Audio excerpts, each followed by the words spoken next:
The streams louder.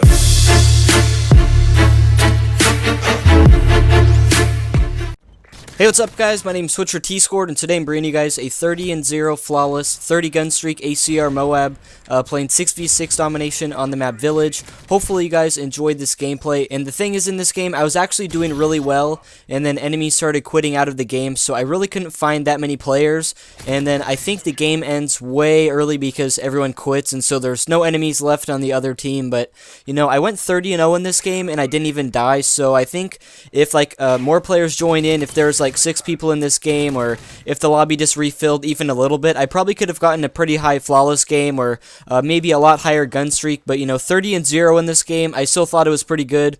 And you guys will see it's a 30 gun streak and I go 30-0, so I call in the MOAB and I actually get 0 kills because there's just like nobody even on the other team, so that kind of sucked. I think that's only happened to me once before, where I called in a MOAB and just got like 0 kills. But you know, I still thought it was a good gameplay anyways. Hopefully you guys do enjoy.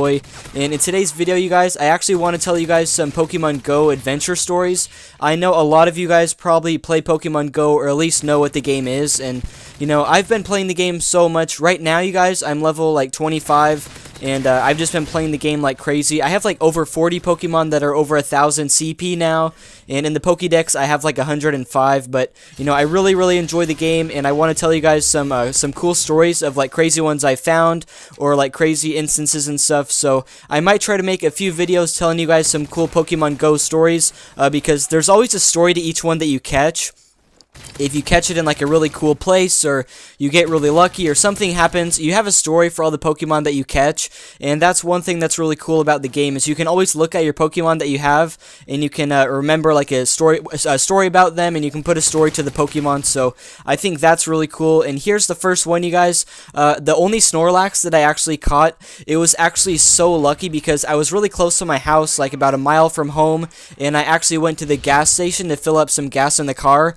And I literally got so lucky. As I was waiting for the gas to fill up, I just opened Pokemon Go, and it said there was a Snorlax on nearby, and I was like, well, you know, it's on nearby, but I'll probably never find it because it could be in any direction, and I have to get going really soon after the gas is done. I was like, you know, I'm probably going to lose it. It is cool that it's on nearby, but I'm just not going to be able to find it. And then as soon as the gas tank was full, my little sister was actually riding in the car with me. She's 13, but, you know, I was like, you want to play for me and just see if the Snorlax will pop up? And she was like, yeah, sure. And I told her about Snorlax and all that stuff, so she kept the game open for me, and I just kind of drove like down the one street, and she was like, oh my god, it says it's getting closer. And then all of a sudden Snorlax pops up, and I was driving, and she was like, pull over, I want to catch this for you. And I was like, oh my god, it actually popped up. So I pulled over like one street away from the gas station, and then she was trying to catch it, and I was level like 21 or something at the time, and it was only like a 600 Snorlax, which is pretty low. But she caught it for me after like a couple of tries, and I think you know, I got the Snorlax and everything like that. And then she actually didn't have her phone on her because she left it at my grandma's house, and my grandma shipped it to us a few days later. But my sister was like, you know, try to log into my account and see if you can catch it. And at this point in time, you guys, she was only like level 11, so she was a pretty low level, and we logged into her account really quickly so that she could also catch the Snorlax.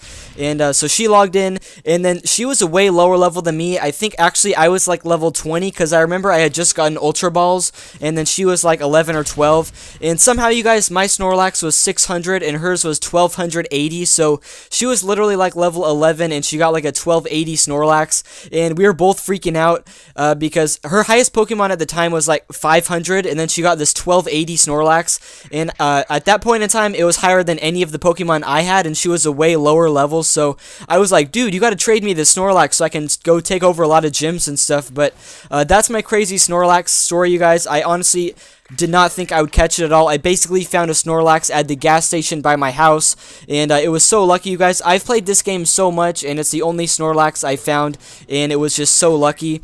And then the other cool story, you guys, is with an Electabuzz. I actually only have one Electabuzz so far. They seem like they're pretty rare to find. I've only ever seen one, and I've played the game a lot. So the only Electabuzz that I caught, you guys, I got home late at night. It was probably like midnight, and I had just gotten home from the fair that was pretty close to my house. But I opened the game, and I was just sitting at home, and it said there was an Electabuzz on nearby. And usually on nearby around my house, it's only like Pidgeys and Weedles and Caterpies and all this crap. But it said there was an an Electabuzz on nearby, and I didn't have any of them, so I was like, oh my god, I'm just gonna go run down the street and see if I can find this, and you know, I'm just gonna guess a random neighborhood, a random cul-de-sac, and you know, hopefully it will be there. And my phone was actually only on 2%, so I just, you know, I grabbed my phone, I sprinted out the door, and I was like, please, please, I hope this Electabuzz is down like one of these 2 streets.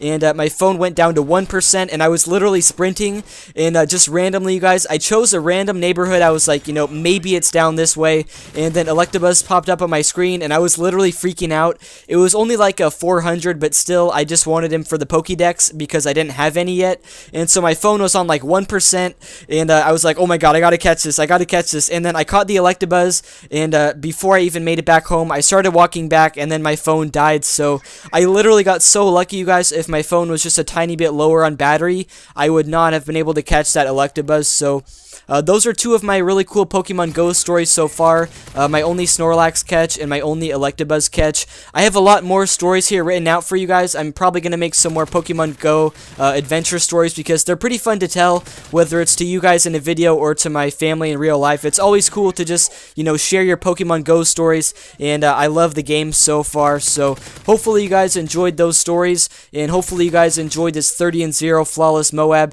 And you guys can see right now the game ends, and my team only has like 140 points, so it could have gone on a lot longer, but the game ended way early, unfortunately. So hopefully you guys enjoyed the gameplay, and I will see you guys in my next video. Peace out, you guys.